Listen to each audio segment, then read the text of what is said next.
kind of the second thing is the content piece, right? So if I'm searching for gluten-free granola bars, right, and I start scrolling down, you've got to have that little section of that page, right? It's a that little section of SERP there that you have. You've got to maximize that to its fullest, right?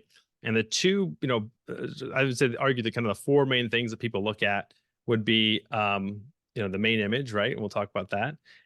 The title, and we'll talk about that. But also the reviews, which you can, manipulate in the long term, right? Or by having a great product, requesting reviews, things like that. You can influence that. Always in terms of service, obviously, but then also the price point, right? So they're kind of looking at all those four main things, right? And the two biggest ones you can influence immediately are the main image and the title. So you mentioned the title, right? And we're actually running a test for a client right now, because Amazon truncates about after about 45, 55 characters. It varies, right? You won't see the rest of the title on that SERP page. So you really got to say the value of your product, or like the main search term, right? The kind of key search term or key keyword that you want to, advertise for, putting that in the front 50 characters of that title, as much as possible, right? Sometimes it's not always possible with, the way you want to have obviously your product name shown, potentially your brand shown, things like that. But, you definitely want to move that to the first 50 characters so that someone, when quickly going down the SERP, can see, okay, it does this. It is a gluten-free granola bar, right? Like, and you'd be surprised. And I think we're all guilty of it. I mean, you look at your listing and you're saying, is my main value proposition in that front 50 characters? And again, a lot of brands aren't, and it's just a lot of fluff. And then, it's in starting at character 60, but are people even going to get to that, right? Yeah. Well, I mean, it's what I do is when I'm building the content, usually I have a template that shows the number of characters in the title.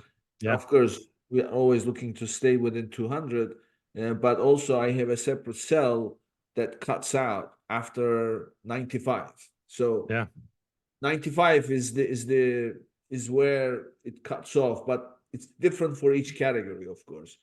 Yep.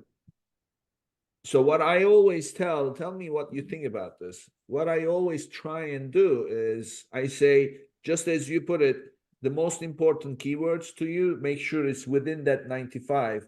But also what Amazon does is after the 95th one, they put ... Yep. So make sure that wherever those dots start, you've got either a full word or most of the word, so that people get an idea about what it is that this product. So do you have tricks like that? Yeah, I mean, as long as I would call it so much a trick, but that's a great optimization tip, right? And to do that, right? And that's a great way to do that. Like something you're doing that in a spreadsheet, right? I can imagine the formulas of taking, the leftmost 50 characters, whatever, and having it show in a separate cell so you can see what it looks like. I would say that's the biggest thing is just, you can use either, you can do what we just talked about using like Google Sheets, something like that, and the spreadsheet and a formula to do that. Or you can just use even like a character count website, that and there's again Chrome extension. I have a zillion Chrome extensions I think that I have with Chrome, which is why I feel like I need so much RAM on my laptop. But there's even one you can highlight. So you can actually highlight all the characters on a page or text on a page, right click and count those characters very quickly and seeing, oh, okay, in my mobile SERP or my desktop SERP, this many characters are showing up for my category, that kind of thing. So Yeah. again, the biggest thing is just having that, on mobile, you mentioned 95, as it is in some categories. And again, depends on the category, and there's different types of SERP pages you can be on. But you definitely want to have it in that first 50, I would argue, to really have an impact on mobile.